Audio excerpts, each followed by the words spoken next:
Hello, I've just got back from town. I've had to go and get some cat food and some dog food, excuse me. And I thought, well, I have to take Jack for a little stroll now because he's been in the cottage for a couple of hours. So here I am. I brought my camera with me and I thought I'd make a little video as I walked along. So,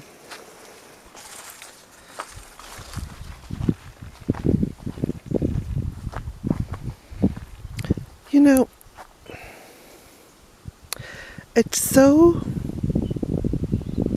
beautiful and heartwarming when I get to the part of the lane, get to the part of the road outside the gate where I've planted into the bank of the road and into the verge.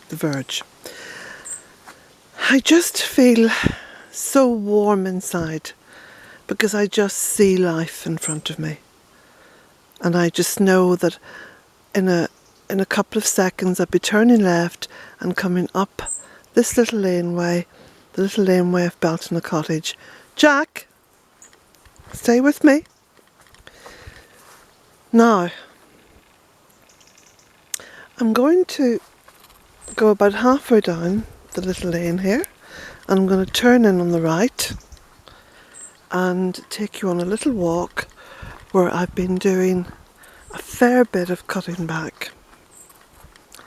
I got a beautiful email this morning, by the way, from a lady in America who has recently been bereaved, and she's a widow, and she's just making her way back into employment following all the ups and downs of life. You know, life sometimes can be a bit of a roller coaster. And what I loved about this email was that she opened up and she said that during the past couple of years when things have been tough for her, that the videos that I've made and put out have been a source of hope and calm and inspiration and allowing her not to feel alone.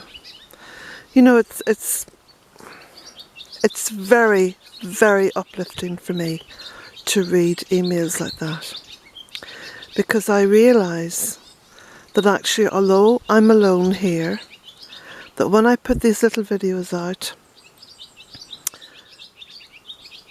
there are so many people watching them and so many people taking inspiration and hope, you know, not from me, but from where I'm pointing this camera. I'm pointing this camera directly at Mother Earth. Jack! So we're just going to go in this way. I'll just wait for Jack to come up.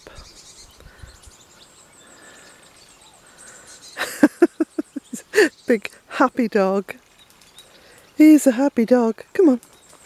So we're just going this way. So I'm not going to mention your name, but you know who you are, and I wish you all the very best. And you know,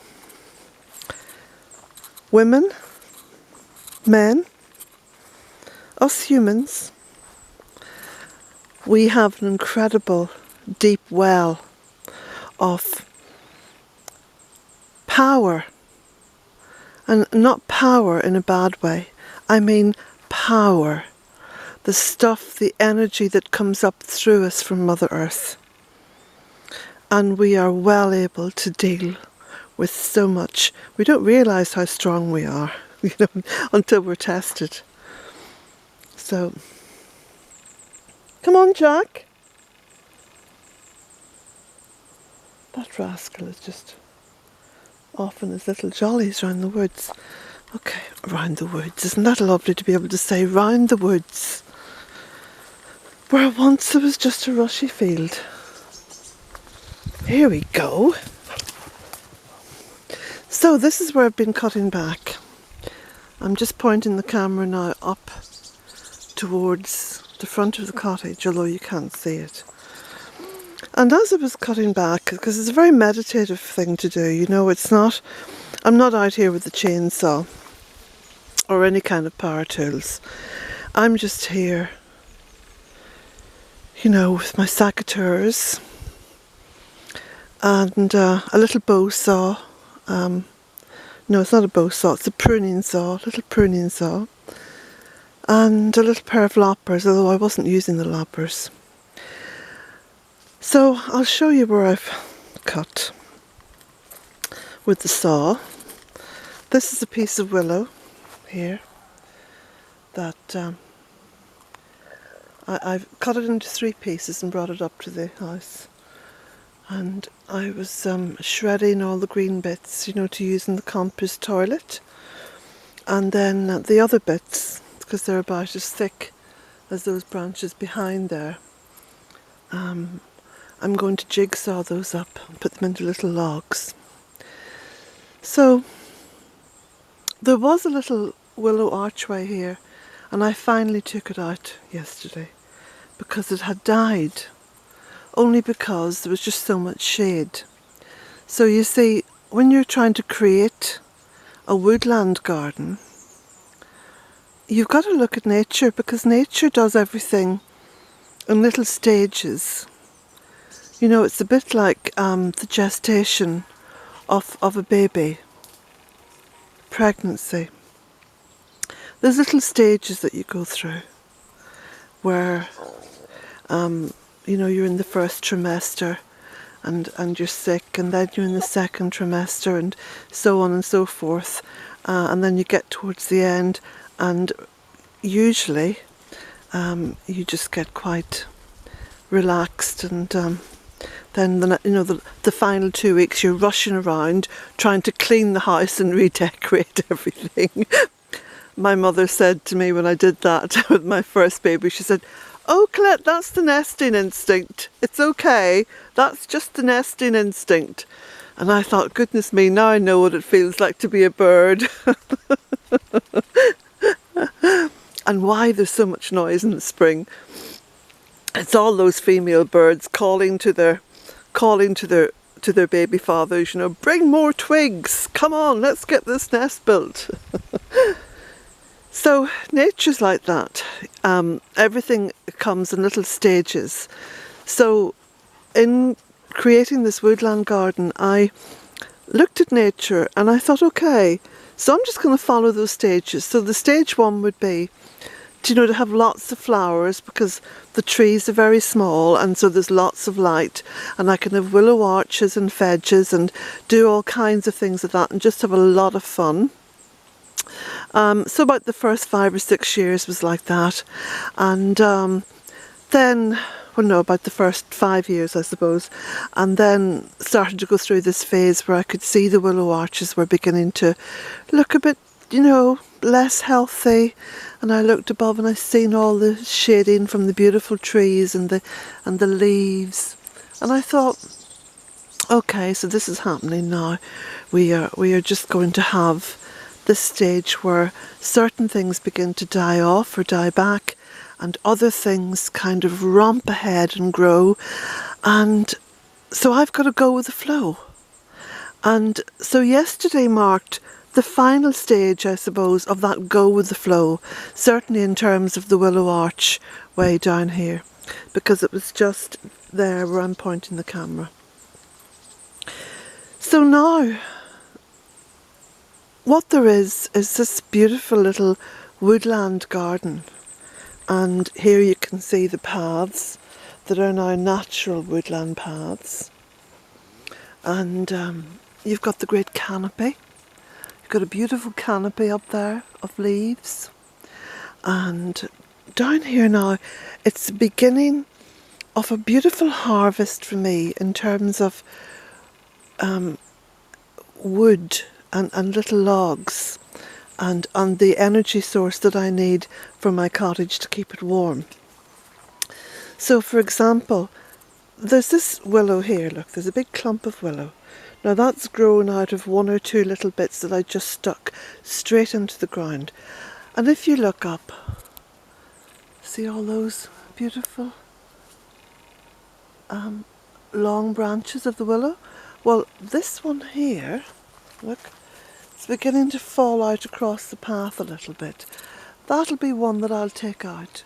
And I'll take that out with a little pruning saw, because it's not too thick, see? I'll take it out with a little pruning saw just about here. So this is called coppicing. And where I cut this off, there will be more willow will grow. So this is coppicing, and this is managing the woodland. And so for a space in time, it'll let in a little bit more light, but more importantly, if you look up there, that willow branch is leaning into the birch and the field maple. So by taking that out, it's going to allow the birch and the field maple to plump out even more. So that's all the logic in it. And this is the bedrock. Look how close the bedrock is to the surface. Because of course, for centuries there's been dreadful erosion because there's been no tree planting. Well, of course, that erosion now has well and truly stopped, because when you look at the paths and the trees and the health and you listen to it all, you realise that nature is once more rebalanced. And you know, talking about the wonderful email I got, that lady who's, you know, you have gone through a series of difficult times, and you probably, when you were in the thick of it, you probably thought you'd never come out the other end, but you have, and so you're on the next stage of your sacred journey, which is a wonderful adventure, because that's all that life is, you know, it's an adventure. And sometimes you fall on your face and you think, gosh, this isn't much, is it? And other times, just everything goes well. And we do make, well, to a very large extent, we make our own energy, because we decide to channel whatever energy it is that we're putting out. Look at that boy up there. Isn't he the most gorgeous boy? Look. He just stood there looking at me and listening. Are you listening, Jack? He says, I'll come down now and show you show you how happy I am. Do you know, dogs are wonderful creatures, because they're just always so, well, I'm going to say always so happy. They're happy if they are treated well. And that just means with a little bit of kindness. And as my grandmother used to say, kindness and kind words is free. Kind words are free, and kindness is there for everyone to use and tap into. So you can see now, just looking back here, you can see where I've opened up the paths, and I've also pruned that little apple tree, which has suffered a little bit by Sammy Bear scratching, but it's only on one side, so it hasn't inhibited the health of the tree. And opened up this as well. I've still got to cut the grass, but that's okay. I think I might leave the grass for another few days. There's some nice little... It's Jack. Are you snapping flies again? He's a little fly catcher, aren't you? You hear his jaws snap and you think, okay, he's doing his little snapperoonie of the flies. So I've also, let me just show you this, where the bamboo is there to the left. I've cut out quite a lot of the bamboo just in order to keep the path open. And as I was working down here, which is lovely, Very, very meditative. This has got to be the ultimate form of gardening because you're so close to Mother Earth here. You're so... You're just being a caretaker, really. And everything's got so wonderfully tall and strong. And I look around and I think, well, I'm no longer really responsible for this. My children have grown up, look at them all. And so, you know what happens when your children grow up. You can really just enjoy their company and just enjoy the day that's in it. So that's really what my experience of gardening is now. So that's one of the huge benefits of creating a woodland garden. And you know, even if you just have a small lawn, it's dead easy to create a woodland garden. Because as I said, you just do it in stages. And as things grow, so you just begin to tweak ever so slightly the work that you do in the garden. So I'll be walking down here later with my secateurs in hand, and maybe the little pruning saw as well, because I know that deep down there in the fairy wood there's a few paths that need to be just, you know, checked over a little bit. That Aralia tree is growing beautifully. How on earth it grows on a north-facing bank, I do not know. Oh, yes, yes, yes. Look what I see. I see chestnuts, horse chestnuts up there. And I'm not wearing my glasses, so I don't even know if I'm pointing this camera at the right spot. But as I... Oh yes, let me see now. Is that it? Yeah, I think it is. It's wonderful to see, isn't it? Where my babies are now having babies of their own.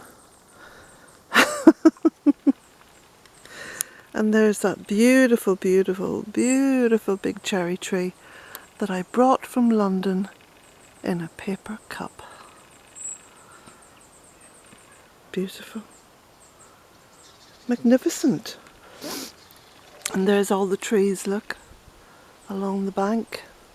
And I even cleared the steps. Look at this.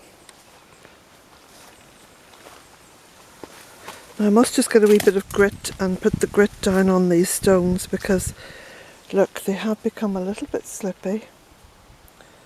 And I don't want to be flying out from the top of the step. Landing on my backside down there, hopefully on the lawn. No, I'll probably land on that last step.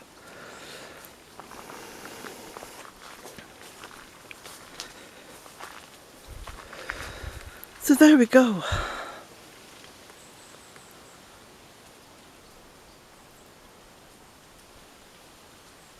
The best of luck.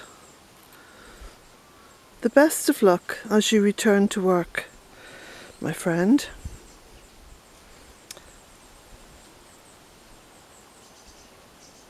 And sending you lots of love and best wishes and good energy from Bealtaine Cottage.